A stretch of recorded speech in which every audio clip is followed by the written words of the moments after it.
Hey, what's up? Trader Tim here from E-mini Mind. Today is Monday, March 9th, 2015. Thanks for tuning in. In today's video, I wanted to start off by talking about some situations where I turn more to day trading over swing trading. And, some of the obvious situations are, well, when we're in these clear, clean uptrends, swing trading and holding overnight is going to have a lot more carryover. The positions, the trades are going to, you're going to stay in the trades longer. They're going to be smaller. There's going to be smaller pullbacks along the way, so you're not going to have a whole lot of, getting into a trade and then getting stopped out and then having it going your way. When we get into these situations where we're pulling back a little bit more than we've seen, even in the last month or so, a little over a month, we've had a pretty steady trend up, and then we had this sideways consolidation. And last week's video I was talking about how we had a pretty clear line in the sand. We were either going to break highs, and then either new buyers would be coming in to push us higher, or people who were short would have their stops just above highs, and those shorts getting taken out could also have a potential to push the market higher. And then on the flip side, if we started to break down below lows, below this kind of the highs of these 3 days over here, and then the lows over here kind of all lining up right around that 2100 level on the ES.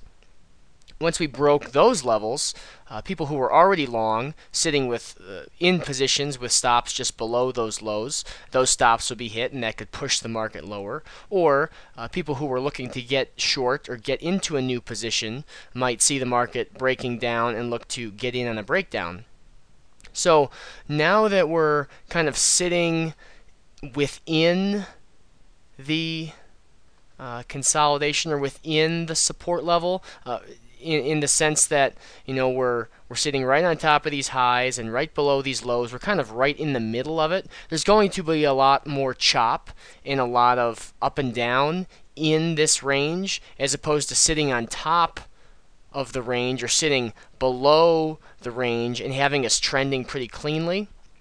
So for example, if we just take a look at Apple, Apple was trending kind of the same way for about the last 4 months or so. A nice trend up, and then some sideways consolidation, moving about the same time frame that it took to move higher. It moved sideways in a little bit of a pullback, at the same time consolidating towards an apex, making this triple bottom, and then breaking out again to new highs in a nice almost 2-month rally. And then now we're kind of going into this sideways, almost triangle consolidation pattern again.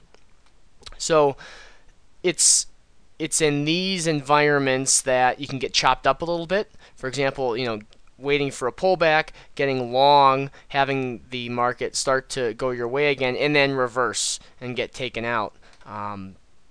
These kind of environments aren't as conducive to swing trading, but they're very good for day trading. And if I flip over, take a look at the VIX, you can see a small rise in the VIX. I would anticipate that the VIX continues to rise if we do get some wider ranges intraday, and if we do get a little more selling.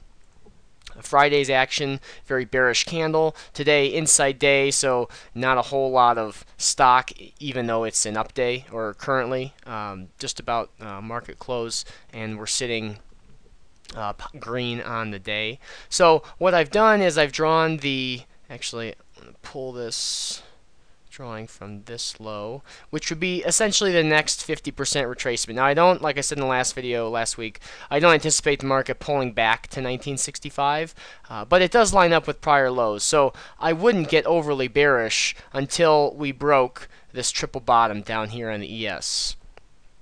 And so what I've done, because I really don't see any sort of substantial 50% retracement within here. You can pull from some of these lows, and you end up right in the middle of this range from lows to highs. So I'm not going to put a blind limit order out at 2045s, because there's not really any there's not really been any pattern or previous anchors to pull from. So since we've broken off highs and the trend is clearly reversed and that we've seen some bigger down days with some higher volume, the first thing I do is draw the opposite retracement, so from highs to lows. And if tomorrow we break lows, I'll just take the anchor point and pull it down to whatever those new lows end up being, and I'll watch for reaction back up at the short. So if the next couple days we rally up to 2091s without breaking lows, I'd watch our reaction here, and if we come up to 2091s and immediately sell off,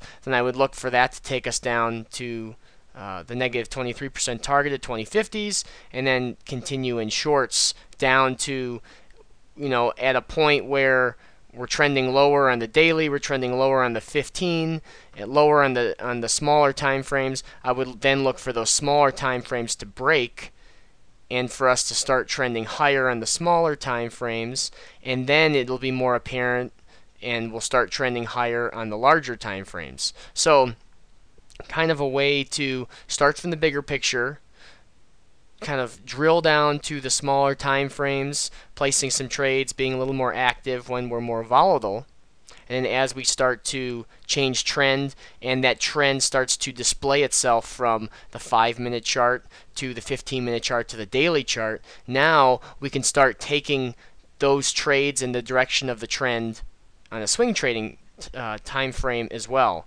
So always good to kind of be conscious of what the market condition is for, asking yourself, well, is this going to be a little bit heavier swing trading week or day trading week? And it can go in periods of months even.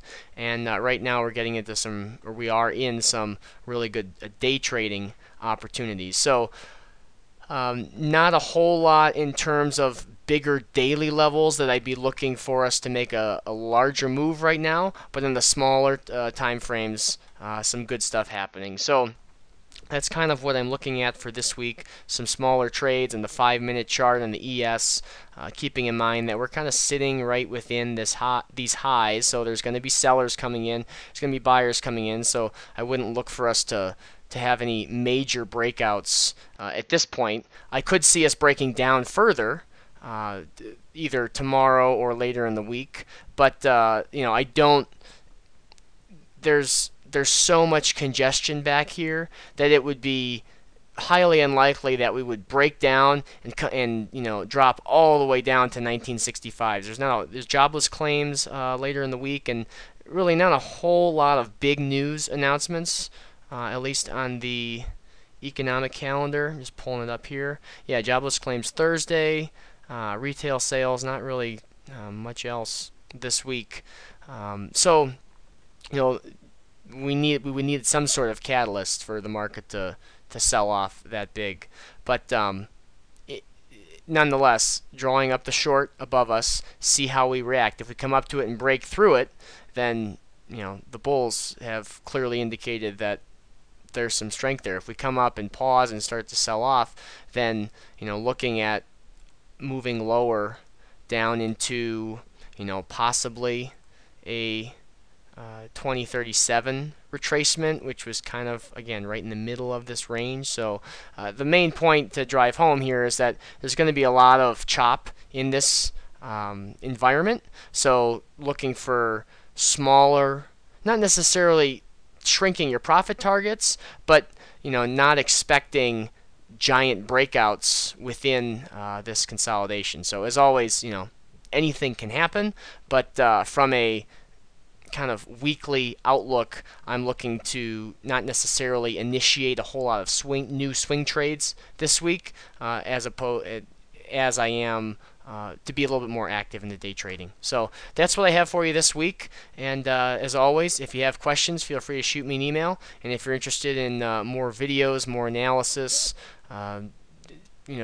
how-to instruction and some different aspects and more advanced things related to my trading and trading in general, you can always check out the VIP membership area on the eMoneyMind blog. That's just eMoneyMind.com. Thanks for watching, and we'll talk to you soon.